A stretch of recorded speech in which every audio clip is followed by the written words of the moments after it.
I want to continue the conversation discussing birthright citizenship. And after a thorough review of the Supreme Court brief, uh, the Barber case, or Trump v. Barber v. Trump, I want to kind of continue because there are a lot of angry Americans right now.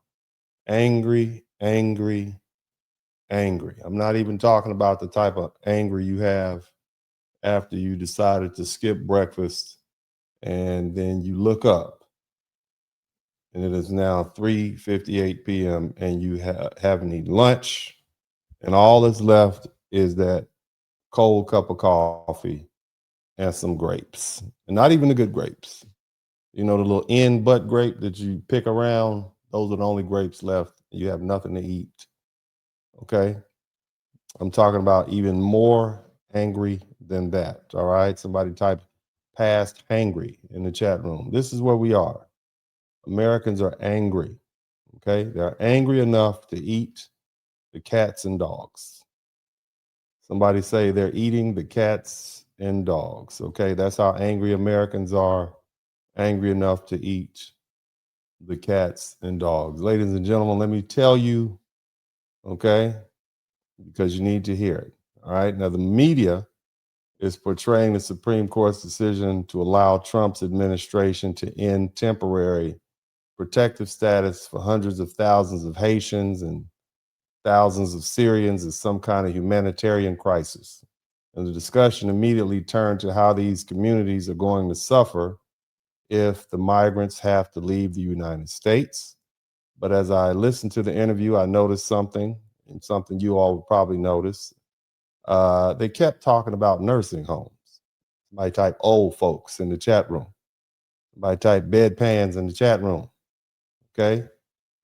Somebody type old folks and bedpan in the chat room. All right. That's what they were talking about in regards to the Haitians. Okay. And these migrants or immigrants. They kept talking about staffing shortages. They kept talking about businesses. They kept talking about restaurants. Okay. Talk about mud pies. Okay. That's what they were talking about. They kept talking about who's going to take these jobs if we get rid of our Haitians. Okay. If the Haitians are forced to leave, who's going to do these jobs? Now, I want you to think about that. They weren't spending most of their time talking about Haitian culture. They weren't talking about the dignity of the Haitian people. They weren't talking about the dreams and aspirations of these folk. The overwhelming focus was on the economic impact of losing their cheap source of labor. In other words, and this is my takeaway from listening to the conversations, mostly of the blue-minded, I would say liberal-minded media. I'm not picking sides. I'm just saying, okay? But it sounds to me, it sounds less like they're grieving the loss of people who they've come to love and respect, and more like they're grieving the loss of their labor force. They openly discussed the fact that nursing homes rely on Haitian workers. They talked about employers who can't fill positions, chopping up chickens and sweeping up floors without them, okay? They talked about communities depending on them to perform the work that many Americans either don't want to do or would demand significantly higher wages to do. Okay? We'll clean bedpans for the right amount of money, won't we? Right? Just like cleaning a diaper, right? Get a baby diaper, same thing. Old people diapers. You'll do it. I gave you $50 an hour, you clean that bedpan, and it'd be lickety split clean. So when I step back and I look at this objectively, I can't help but ask, is this really about compassion for Haitians and immigrants, or is it about preserving access to large pools of relatively inexpensive labor? Somebody say, in the chat room, because that's what I heard. I heard concerns about who's going to change dirty old people diapers. I heard about nursing homes. I heard about who's going to cook our food and clean our houses. I heard concerns about who's going to fill difficult, low-paying jobs. And I heard concerns about staffing shortages and economic consequences of this workforce disappearing. And if this is where I think people, well, let me say, I think people need to stop confusing compassion with dependency. Okay.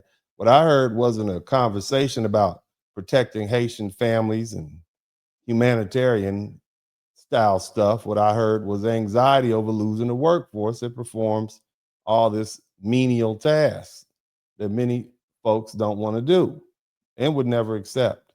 And in my opinion, that's not compassion, that's economics. That's not unconditional love. That's not even respect. That's reliance on inexpensive, cheap labor. And this is why I often say that what people call liberal compassion, okay, it deserves a closer look. I mean, we need to give it a good eyeballing, okay, because it sounds compassionate, sounds empathetic, sounds like they're standing up for vulnerable people. But if you really listen to the conversation, the emphasis isn't on the individual, it's on the individual's what the individual produces. It's on the labor, it's on who's going to keep the nursing home staffed, who's going to fill these difficult jobs, and who's going to keep the labor costs down. That's what it sounds like to me. Okay.